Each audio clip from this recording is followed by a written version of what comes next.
Hello student, today we are started our second chapter, the interrelationship between living things. Now what is interrelationship? Interrelationship means depend on each other.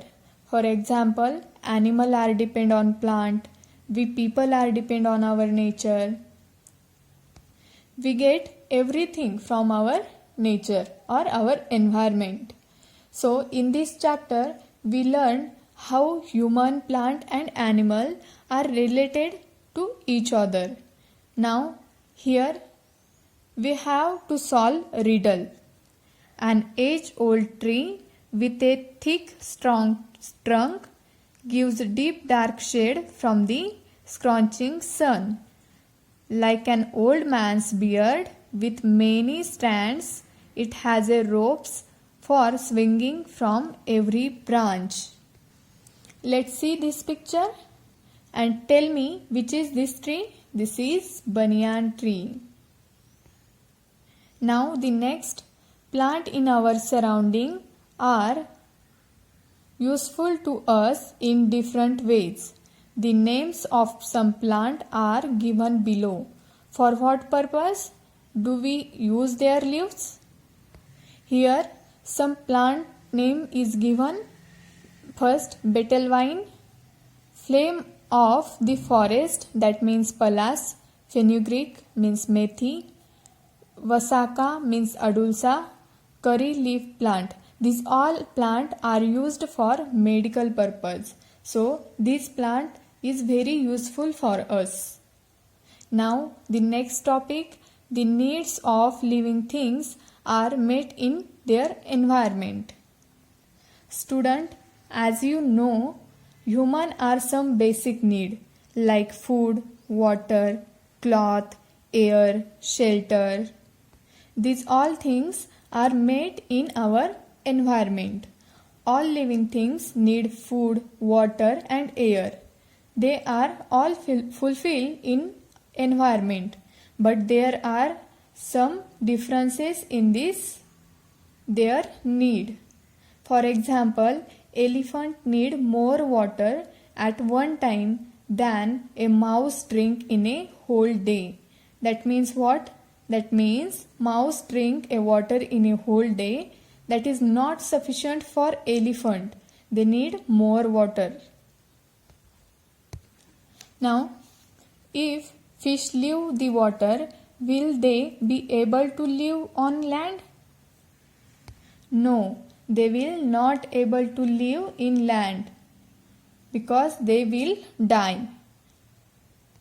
Now student, you have to do an experiment at your home. Try this. Take two small boxes, label them box 1 and box 2. Fill them 3/4 with the soil. Make the soil moist enough to sow seed. Sow 2 spouted moth means matki seeds in the each box. Give 2 spoons of water to the soil of box 1 only once every day. Give 4 spoons of water to the other box 4 times a day. Do this for 6 days. What will you see? The plant in box 1 are growing well, but the plant in box 2 have begun to rot. Here you can see box 1 and box 2. In box 1 they looking healthy, and box 2 the plant have begun to rot. Now what does this tell us? Plant that are not aquatic plant cannot grow in marshy areas. If they get more water than they need, they rot. Aquatic means what?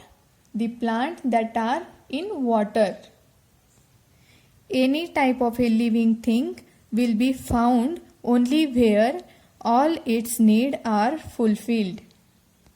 Let's take an example of the tiger. A tiger has strips A tiger lies in wait for its prey among tall grasses. Its prey cannot see its prey cannot see it in the grass because of the strips. You can see this black line on tiger. These are the strips.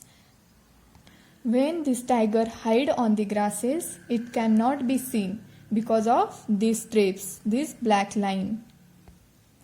There are animals like the deer, the nilgai and the bison in grasslands.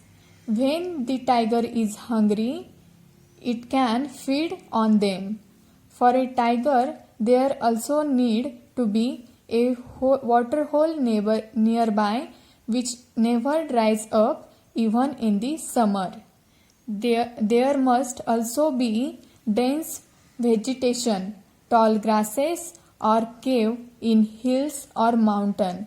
In the area, so what the tiger can find shelter. That means what? A tiger inhabits an area where all things are available, where it's fulfill its stomach, its shelter and fulfill its need for water. Now we all know that we keep animal as a pet. We love them, we feed them, we take care of them, but return of these also the animal help us. We get milk, meat, eggs and several other things from animal. Some animal are useful for carrying burden or drawing cart. Domestic animals are also used to help with the heavy farm work in the field. Dog guard our houses and sheep give us wool. In this picture, you can see how animal help us. Now, even the etc. of domestic animal is of use to human being. The dung of a cattle is made into dung cake. They are combustible. They are used in some places as a fuel.